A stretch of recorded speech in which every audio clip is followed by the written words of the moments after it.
আমরা কবি কাজী কাদের নেওয়াজের একটি কবিতা পড়েছিলাম ছোটবেলায়। আমি আশা করি সবার কম বেশি মনে আছে। কবিতার নাম ছিল শিক্ষা গুরুর মর্যাদা। কবিতাটি সম্ভবত 40-42 লাইনের।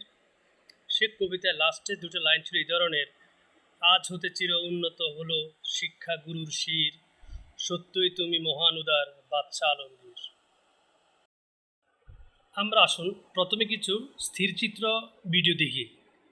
আমাদের সন্তানেরা আর করে কাঁদিতে চাহিয়া করিতে পারিনি চিৎকার।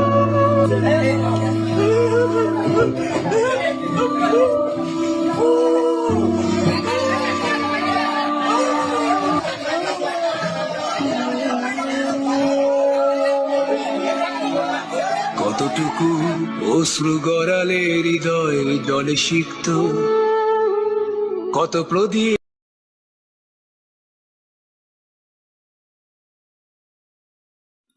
একটা ভিডিওতে আমরা স্যারকে দেখলাম কি অসহায়, তাকানো যায় না। আরেকটা ভিডিও দেখলাম ম্যাডামের দিকে। এই বাচ্চা বাচ্চা মেয়েরা কীভাবে ম্যাডামের সাথে ব্যবহার করছে। তার চেয়ে বড় দুঃখজনক কথা হচ্ছে অন্যান্য স্যাররা কেউ এগিয়ে আসেনি। হতে পারে এই প্রধান শিক্ষকের সাথে অন্যান্য শিক্ষকদের সম্পর্ক খুব খারাপ, আমি ধরে নিলাম সম্পর্ক খারাপ, কিন্তু আমাদের খতিয়ে দেখতে হবে। খারাপ অর্থ এই নয় যে আজকে ওই শিক্ষকের সাথে খারাপ ব্যবহার করছেন, আমরা দূর থেকে তামসা দেখছি। এমন তো হতে পারে 2 দিন পরে এই ব্যবহার তো ওই ছাত্র আমার সাথে করতে পারে। আমি কি শিক্ষক হিসেবে ছাত্রদেরকে একটু বাধা দিতে পারিনি? আমি কি শিক্ষক হিসেবে ছাত্রদের বলতে পারিনি যে ওনার বিচার করার জন্য তো একটা প্রসিডিওর আছে, ওনাকে এখান থেকে অপসারণের তো একটা মাধ্যম আছে। আমি ম্যাডামের হাত ধরি কীভাবে? আমি একটা শিক্ষকের হাত ধরি কীভাবে? হতে পারে যে সন্তান, যে ছাত্রছাত্রীরা আজকে শিক্ষককে টেনে হিচড়ে প্রধান শিক্ষকের পদ থেকে সরিয়ে দিল, উনি তো শিক্ষক, উনি তো আবার 2 দিন পরে ক্লাস যাবে। এই শিক্ষকই পারবে আগের মতো বুক উঁচিয়ে মাথা উঁচিয়ে ক্লাস নিতে এই বাচ্চাদের সামনে? আরে বাচ্চারা কি পারবে আগের মতো ম্যাডামকে শ্রদ্ধা করতে, সম্মান করতে? এই ম্যাডাম, এই স্যার যেভাবে 2 হাত তুলে আল্লাহর কাছে ফরিয়াদ জানাতো আমার সন্তানরা, আমার প্রত্যেকটা ছাত্রছাত্রী যেন পরীক্ষা ভালো রেজাল্ট করে, এই শিক্ষকের জীবনে আর কোনোদিন 2 হাত তুলে দোয়া করবে? কখনো করবে না। প্রত্যেক বছর এসএসসির বিদায়ের সময়, এইচএসসির বিদায়ের সময় আমরা সবসময় দেখি আমাদের স্কুলের, আমাদের কলেজের শিক্ষকেরা 2 হাত তুলে বিদায়ের সময় কান্নাকাটি করে। প্রধান শিক্ষক কান্নাকাটি করে, সকল শিক্ষক কান্নাকাটি করে। সবাই আল্লাহর কাছে ফরিয়াদ জানায়, আল্লাহ প্রত্যেকটা সন্তান যেন, প্রত্যেকটা ছাত্রছাত্রীর যেন পরীক্ষা খুব ভালো রেজাল্ট করে, কেউ যেন খারাপ না করে। আর সেই শিক্ষকের সাথে আমরা খারাপ ব্যবহার করছি। আমি আবারও বলছি, শিক্ষকরা তো মানুষ, যে কোনো কারণে হোক তারা ভুল করেছে, ভুলের জন্য শাস্তি অবশ্যই পাবে, এবং শিক্ষককে শাস্তি দেওয়ার জন্য যথাযথ ব্যবস্থা তো রয়েছে। আমরা কেন?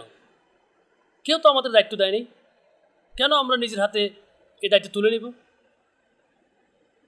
যে অন্যায় করবে সঠিক তদন্ত হবে এবং তাকে আইনের আওতা আনা হবে, সঠিক বিচার হবে। আমরা আগামীর ভবিষ্যৎ, আগামীর বাংলাদেশ এই ধরনের দেখতে চাই, যেখানে সব সময় সঠিক ন্যায় বিচার হবে।